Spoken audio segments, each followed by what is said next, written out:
Shalom, selamat malam, salam sejahtera dalam kasih Tuhan kita Yesus Kristus. Kita kembali berjumpa dalam ruang ibadah pada pertengahan minggu. Kesempatan kali ini kita akan menikmati berkat bagaimana kehidupan yang berbahagia sebagai keluarga dan rumah tangga di dalam Tuhan.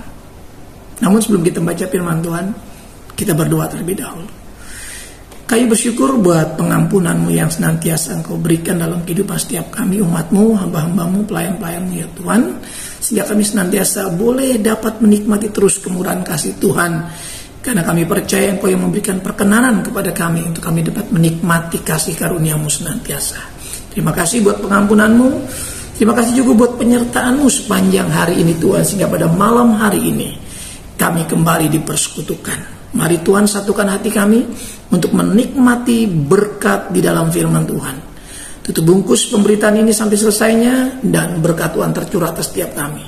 Dalam Kristus kami berdoa dan pengurapan-Mu kami izinkan bekerja di antara kami supaya hamba-Mu yang menyampaikan dan umat-Mu yang mendengarkan sama-sama diberkati oleh Tuhan.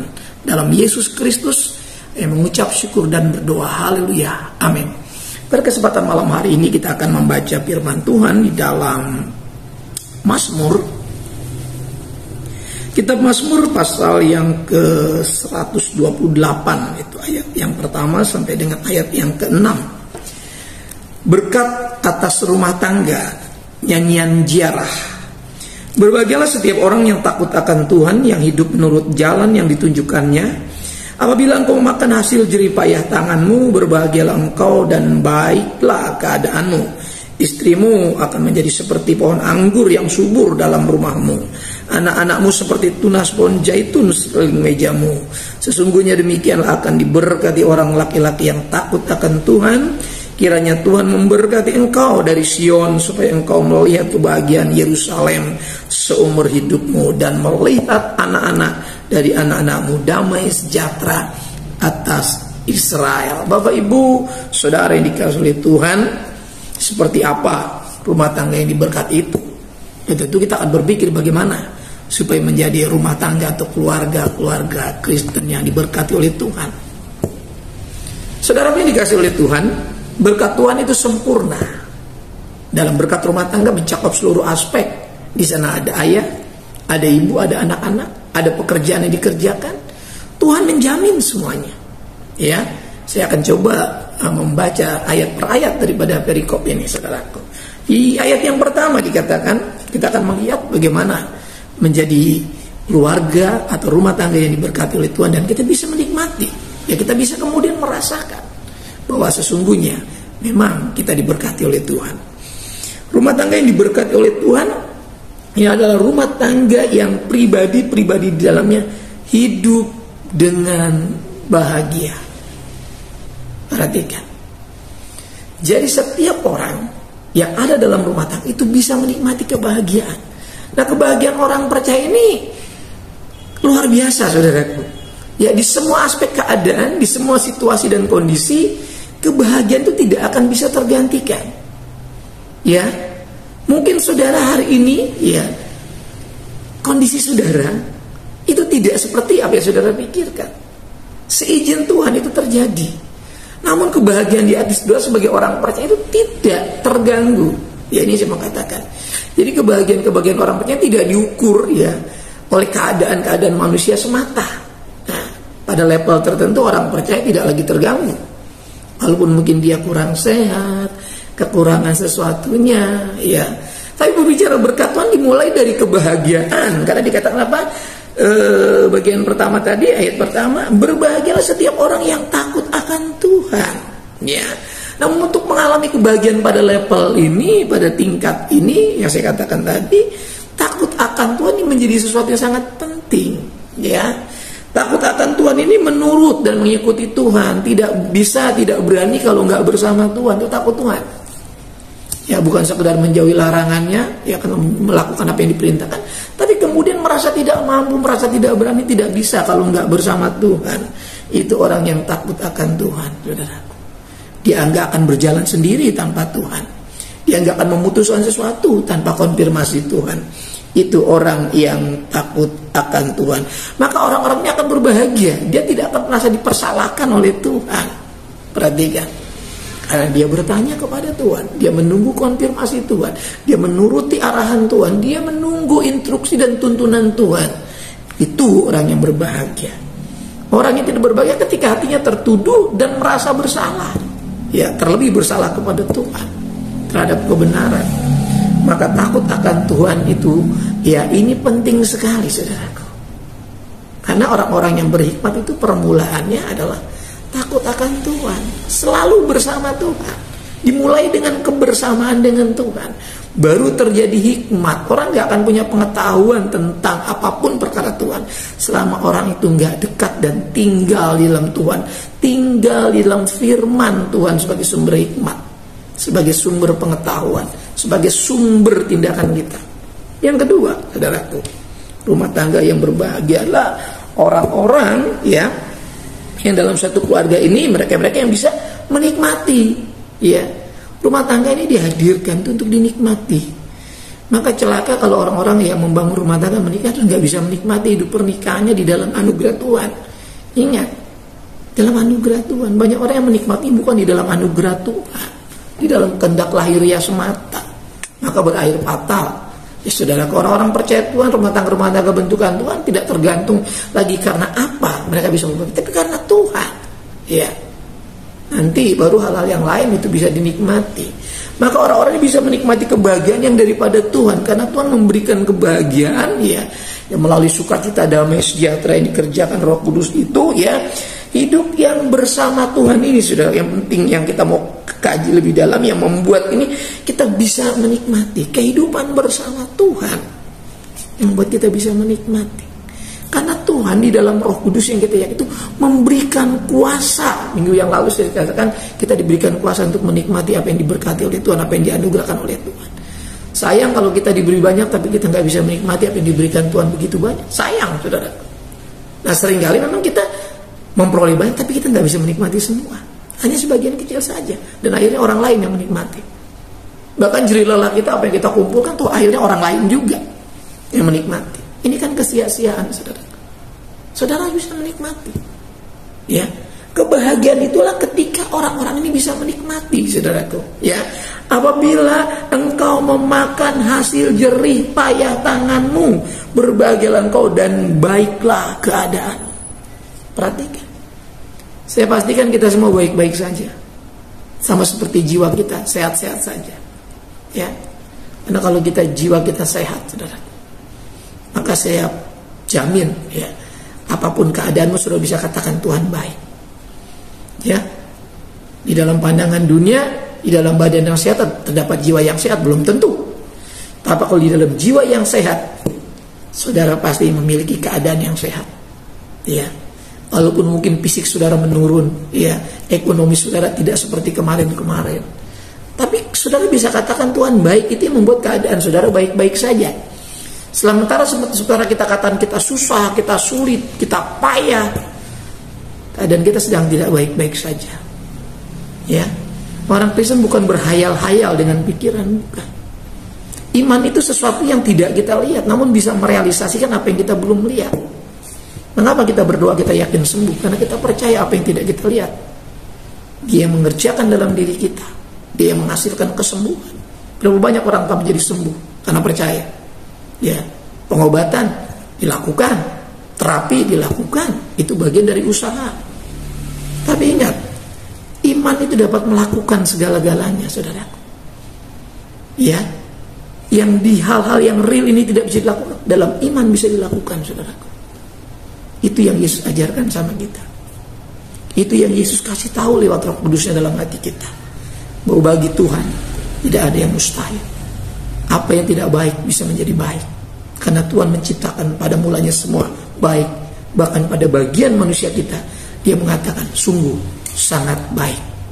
Mari kita bisa akses ruang ini, saudaraku. Ya, hidup yang bersama Tuhan yang membuat kita bisa menikmati kebahagiaan dan menikmati keadaan kita yang selalu kita menikmatinya dengan baik. Walaupun kalau kita berpikir dengan pikiran kita, bagaimana mungkin seperti ini dikatakan baik? Sepanjang itu tidak kita lakukan, kita akan berkata memang saya tidak baik, keadaan saya tidak baik, kondisi saya sedang tidak baik. Saudaraku, orang-orang yang tinggal dalam Tuhan, rumah tangga yang diberkati Tuhan, adalah mereka yang selalu mengatakan bahwa Tuhan itu baik. Dia selalu percaya apa yang dia belum lihat, bahwa Tuhan akan memberikan yang terbaik dari antara yang baik, saudaraku. Yang ketiga, jadi pastikan keadaan kita baik-baik saja, ya, dan Tuhan memberkati pekerjaan tangan kita, jerih payah kita, ya, perbuatan baik yang kita kerjakan dalam usaha kita, pastikan Tuhan memberkati kita. Ayat yang ketiga, istrimu akan menjadi seperti pohon anggur yang subur di dalam rumahmu, anak-anakmu seperti tunas pohon zaitun sekeliling mejamu. Tadi di awal saya sudah katakan bagian-bagian elemen komponen dalam sebuah rumah tangga itu semua disentuh oleh firman Allah, disentuh. Karena rumah tangga terdiri dari bagian-bagian. Ya, ada ayah, ada ibu, ada suami, ada istri, ada orang tua, ada anak-anak. Ya, perhatikan sebagian-bagian dalam rumah tangga ini harus mengalami berkat-berkat Tuhan. Istri orang-orang yang takut akan Tuhan, ya, bukan cuma menjadi bagian dari rumah tangga itu, saudaraku, tapi menjadi pribadi kesukaan.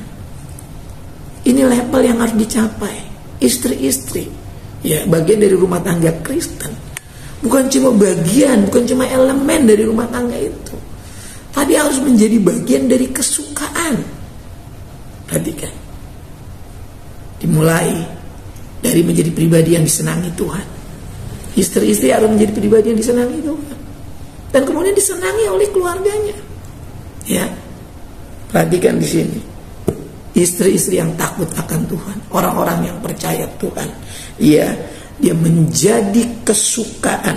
Perhatikan, menjadi kesenangan, menjadi pribadi yang sangat disukai. Perhatikan, ya, pastikan para ibu, para istri, para wanita menjadi bagian dari rumah tangga. Kalau engkau seorang ibu, seorang istri, kau harus menjadi pribadi yang disukai, yang menjadi kesenangan, kesukaan, saudara. Perhatikan kemudian, anak-anakmu seperti tunas pohon zaitun sekeliling mejamu. Anak sebagai buah nikah. Bukan kita cuma taruh harapan, oh nak, nanti kamu kalau besar jadi penerus ayah dan ibu, kok harus menjadi tulang punggung. Ya, banyak orang yang menaruh harap seperti itu, menjadi harapan, menjadi kebanggaan. Ya, perhatikan saudara. Dari sini firman Allah mengatakan, anak-anakmu seperti tunas pohon zaitun sekeliling mejamu. Anak-anak juga harus menjadi tanda dari perkenanan Tuhan. Iya, minyak zaitun, ya, di zaitun tumbuk itu dibuat untuk minyak pengurapan. Pengurapan itu tanda perkenanan, saudara. Iya, jadi membuat minyak urapan itu enggak sembarangan, saudara. Iya, dalam tradisi Israel orang-orang membuat minyak betul-betul diperhatikan. Kalau anak-anakmu seperti tunas pohon zaitun, pohon yang diambil minyaknya untuk sebuah pengurapan bagi imam dan raja, bagi hamba-hamba Tuhan. Anak-anak ini harus menjadi pribadi yang disukai Tuhan, yang kemudian di dalamnya Tuhan juga punya harapan, ya. Juga orang tua punya harapan di dalam anak-anak yang takut akan Tuhan ini, ya. Menjadi pribadi yang memang ditaruh di sana pengharapan tentang masa depan hidup yang takut Tuhan. Kemudian bukan cuma berhenti pada orang tua yang takut Tuhan, cuma berhenti pada istri atau suami yang takut Tuhan, lalu anak-anak kehilangan esensi dari takut. Bukan. Anak-anakmu seperti tunas pohon zaitun di sekeliling mejamu. Perhatikan, ini sebuah keintiman dalam sebuah jamuan. Jadi di sekeliling meja biasanya ada suatu kegiatan makan bersama dalam tradisi itu. Maka di sana, saudaraku, sebuah intimitas, jadi sebuah pertenanan, ada harapan. Anak-anak ini juga nantinya betul-betul menjadi kesukaan. Anak-anak juga nanti bisa didapati sampai pada akhirnya ke dalam kehidupan. Ya, bukan cuma pada orang tua saja yang takut Tuhan, tapi anak-anak pada akhirnya juga, ya, menjadi harapan. Ada bisa bersama-sama dalam sebuah keintiman, menjadi perkenanan, menjadi tanda, saudara. Anak-anak dihadirkan bukan cuma nanti kita harapkan bisa membantu kita di masa tua. Banyak orang tua yang berharap seperti itu. Nanti kalau saya punya anak, kalau saya tua ada yang urus. Ya cuma berhenti sampai di situ harapannya. Tidak. Tapi orang-orang tua harus memberikan teladan supaya anak-anak juga pada akhirnya mengikuti jejak kita yang takut Tuhan. Ya, saya selalu ingatkan semua ini harus dipegang. Ya, saya nggak bisa mengontrol sepenuhnya ketika anak-anak sudah mulai besar, ya sudah mulai bisa menentukan sikap. Tapi sejak kecil kami sudah meletakkan dasar itu, dan terus kami lakukan sampai kemuliaan Tuhan nyata atas hidup kami. Tentu dalam hidup saudara juga harus seperti itu. Saudaraku, yang ayat yang keempat, sesungguhnya demikianlah akan diberkati orang laki-laki yang takut akan Tuhan. Peringatan ya bagi kita para suami, orang laki-laki yang sudah dewasa, orang laki-laki yang sudah berkeluarga. Iya, bahkan yang akan berkeluarga. Perhatikan, penting sekali bagi orang laki-laki yang takut akan Tuhan. Berkat Tuhan turun, saudara, atas orang laki-laki yang takut akan Tuhan. Ini berkat apa? Ini bukan cuma soal makan, minum, ekonomi, keuangan, kebendaan. Terlalu dangkal kalau berpikir. Banyak orang-orang juga yang gak takut Tuhan diberkati secara keuangan. Mereka punya deposito, mereka punya tabungan, mereka punya harta benda, aset-aset. Mereka gak beribadah, mereka juga gak menyembah Yesus sungguh-sungguh. Bukan itu, saudara. Jadi saya katakan berkat Tuhan itu harus kita pahami secara berbeda. Dimulai dari kebersamaan kita dengan Tuhan, gak bisa lakukan apa-apa kalau gak bersama Tuhan, gak berani memutuskan, gak berani berbuat apapun tanpa konfirmasi Tuhan. Itu orang yang takut Tuhan. Laki-laki yang takut Tuhan seharusnya hidup bergaul dengan Tuhan. Bukan dia gak bekerja, bukan dia gak berbisnis, bukan dia melulu di gereja saja sama Pak Pendeta, atau bukan di rumah saja baca firman Tuhan, sehingga kemudian menjadi laki-laki yang merasa paling benar sendiri. Ya karena belajar firman Tuhan terus, saudara. Kerajaan Allah bukan terdiri dari perkataan saja, saudara, kata Yesus. Banyak orang begitu paham firman Tuhan, tapi gak punya kuasa untuk hidup dalam firman Tuhan. Karena kerajaan Allah itu bukan soal perkataan semata, tapi soal kuasa. Kuasa hidup benar, kuasa hidup kudus, kuasa hidup yang bermartabat. Ya banyak orang akhirnya gak kelihatan martabatnya, memang betul. Tahu firman Tuhan, baca firman Tuhan, hafal firman Tuhan, maka sedikit-sedikit ngomong firman Tuhan, menghakimi orang pakai firman Tuhan, tapi hidupnya gak bermartabat. Kenapa? Gak punya kuasa untuk hidup benar, hidup yang normal di tengah masyarakat, hidup yang jadi contoh teladan, hidup yang berinteraksi dengan masyarakat secara wajar. Roh Kudus, Roh Firman itu memberikan kemampuan kita hidup dengan kuasa yang benar. Kenapa kita melakukan yang jahat? Karena kita gak punya kuasa yang benar. Kita punya kuasa yang jahat akhirnya, maka kita kerjakan yang jahat. Fitnah, caci maki, hujat, intimidasi, provokasi, apalagi melemahkan orang lain, menghakimi, menghasut dan sebagainya. Itu kuasa yang jahat, bukan kuasa hidup yang benar, saudara. Laki-laki yang takut Tuhan, dia selalu ada di bawah pengaruh firman Tuhan. Gak cuma membaca firman Tuhan, bagus, permulaan yang baik. Di gereja kita sudah mulai tertib baca. Ini permulaan yang baik, ini kebiasaan yang baik. Nanti Roh Kudus akan beri kita kuasa untuk hidup benar. Bukan cuma laki-laki, perempuan-perempuan dalam rumah tangga punya kuasa untuk hidup benar. Enggak merasa paling bisa, paling hebat, paling mampu, paling sedikit dosa, sementara orang lain semua salah. Kuasa untuk hidup benar tidak seperti itu, saudara. Karena kerajaan Allah itu terdiri dari perkataan dan kuasa. Firman Allah ini yang kita baca itu memberikan kuasa untuk hidup benar. Kita semua tidak ada yang benar, seorang pun tidak, kata firman Allah. Tapi bersyukur karena Injil Yesus Kristus ini yang membuat kita sekarang menjadi berbeda. Apapun terjadi boleh silakan, tapi kita punya program untuk menjadi sempurna. Ya, karena penilaian sempurna itu bukan manusia. Yang pertama yang menilai itu Tuhan lewat firman-Nya. Nanti orang akan merasakan kesempurnaan itu. Ketika kita tidak berlaku aneh-aneh, saudara. Kita akan bertindak sesuai dengan firman Allah, yang gak akan mungkin bertabrakan dengan norma-norma kehidupan di masyarakat, dengan etika-etika di masyarakat. Karena kita bermartabat di dalam Tuhan. Ya, kita punya harga diri di dalam Tuhan. Gak mungkin kita menjatuhkan kredibilitas hidup percaya kita hanya karena supaya kita mungkin bisa diterima di dunia ini. Bukan, saudara, bukan. Justru kita akan memberikan garam dan terang ketika kita sudah hidup secara benar menurut firman Allah, saudara. Ini tidak mudah, tapi bisa. Karena kita percaya Roh Kudus ada, saudara. Waktu kita membaca firman Tuhan, kita punya kerendahan hati mau mentaati Tuhan, dan setiap tekun membaca, seiring waktu Roh Kudus terus memperbaharui kita, membuat kita menjadi dewasa.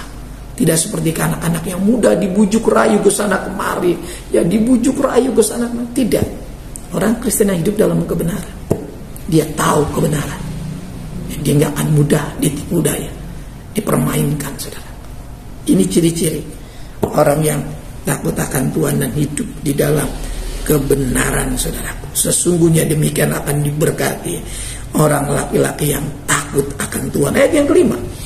Kiranya Tuhan memberkati engkau dari Sion, supaya engkau melihat kebahagiaan Yerusalem seumur hidupmu. Kebahagiaan sejati orang-orang percaya Tuhan sesungguhnya kebahagiaan yang akan berlangsung sampai kekal, saudara.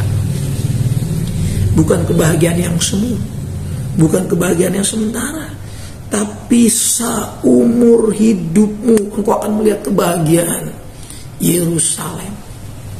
Saya katakan Yerusalem ini menjadi dasar keselamatan, ya, menjadi landasan percaya kita dalam persekutuan dengan Tuhan. Dasar keselamatan kita yaitu persekutuan dengan Tuhan senantiasa. Tadi saya sudah katakan dalam takut akan Tuhan.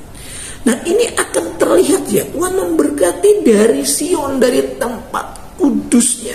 Sion itu saya dan saudara, ini gambaran Alkitab, suatu tempat kesukaan Tuhan. Tuhan suka tempat kediamannya.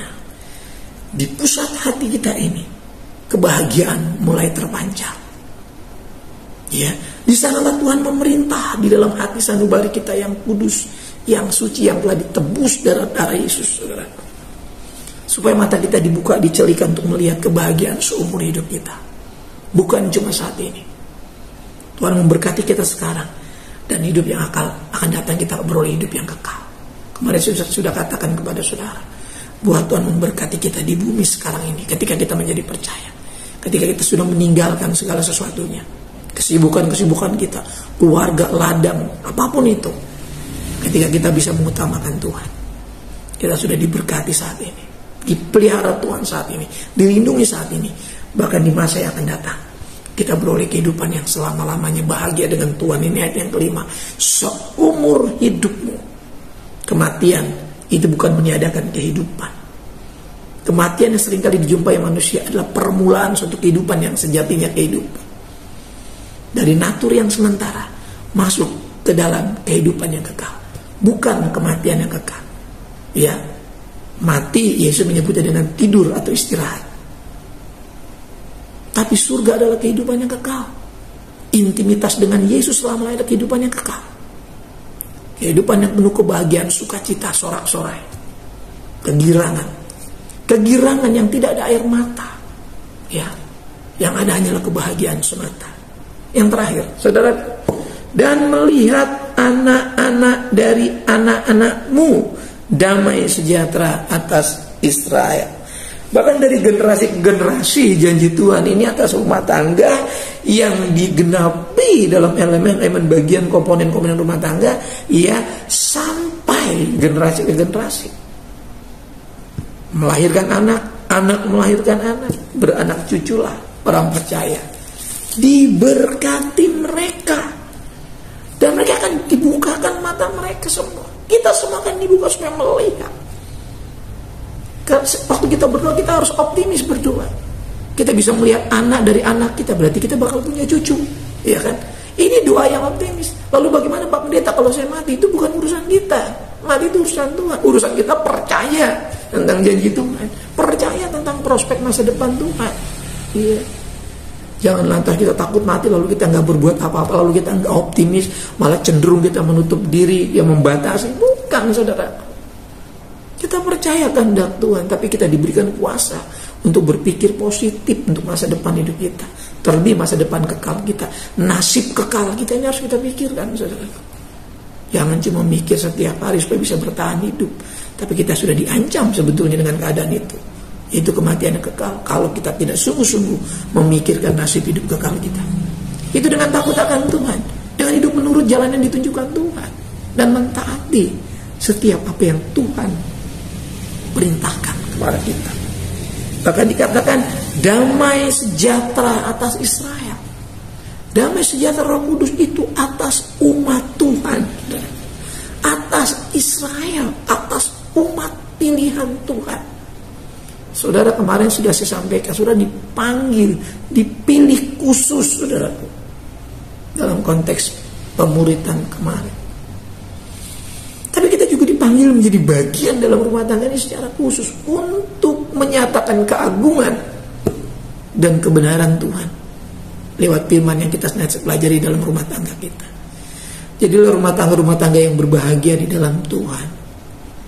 Lebih anak-anak muda yang akan membangun rumah tangga, pikirkan mulai sekarang, ya, dengan siapa engkau akan hidup, di mana engkau akan tinggal, kepada siapa engkau akan beribadah kelak. Jangan sampai setelah engkau menikah engkau tidak lagi beribadah kepada Tuhan yang benar, Tuhan yang hidup. Jangan sampai pernikahan menyeret engkau ke dalam penyembahan berhala seperti Salomo yang kemudian hatinya syarat dengan hal duniawi. Mari, Salomo juga sama seperti saudara dan saya, penuh segala tantangan dalam kehidupan. Jangan sampai juga saudara menentukan di mana saudara akan tinggal seperti Lot yang akhirnya hidupnya tertekan karena salah memilih tempat tinggal. Mari pikirkan, anak-anakku sekalian, engkau bagian dari rumah tangga. Dengan siapa engkau akan membangun kehidupan bersama? Di mana engkau akan tinggal kelak setelah engkau menikah? Dan kepada siapa engkau akan beribadah? Apakah engkau masih beribadah kepada Tuhan setelah engkau menikah? Ini kan persoalan yang harus kita pikirkan untuk menjadi berbahagia. Berapa banyak anak-anak Tuhan akhirnya gak bahagia, hidup penuh dengan tekanan, menderita, depresi. Seharusnya rumah tangga adalah rumah tangga yang berbahagia, bukan rumah tangga yang depresi, bukan rumah tangga yang stres, bukan. Rumah tangga bentukan Tuhan adalah rumah tangga yang siap menerima berkat dan pencurahan berkat Tuhan senantiasa lewat kuasa Roh Kudus, kuasa damai sejahtera. Tuhan mengasihi kita, kita tunduk kepala. Kayak bersyukur buat firman-Mu yang telah mengajar kami malam hari ini ya Tuhan.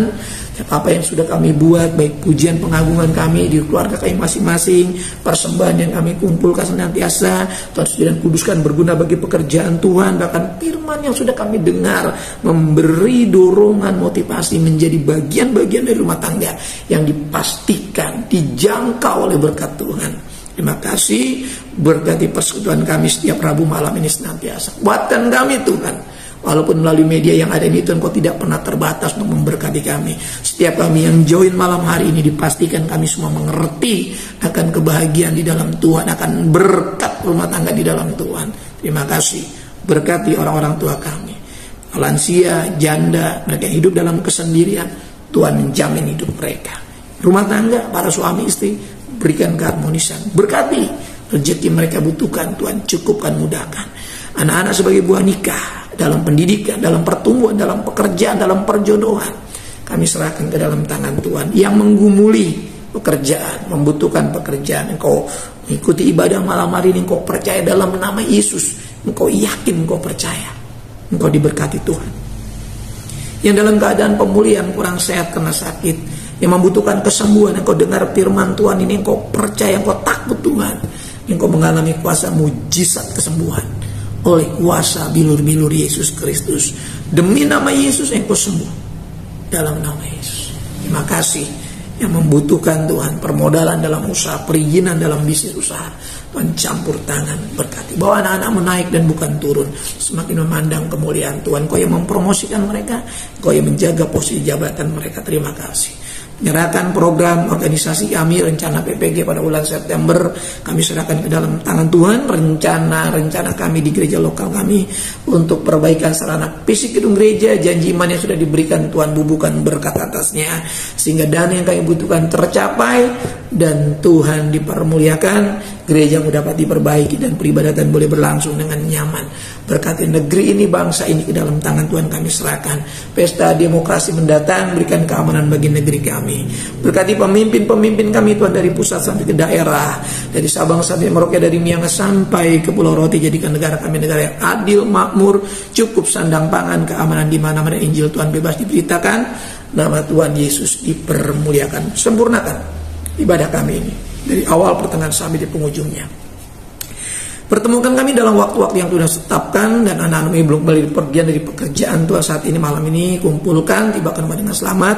Bangunkan besok kami semua dengan tubuh yang sehat, dengan badan yang sudah bugar, dengan umur yang diperpanjang, dan berkat-berkat yang diperbaharui. Jemaat yang dikasihi oleh Tuhan, mari sama-sama kita buka kedua belah telapak tangan kita, arahkan hati kita kepada berkat Tuhan.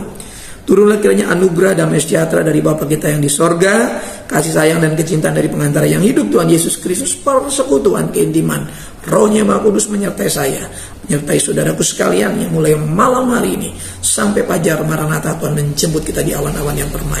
Dalam berkat nama Tuhan Yesus Kristus kita ini berkati Tuhan, sama-sama katakan amin. Tuhan berkati kita. Shalom.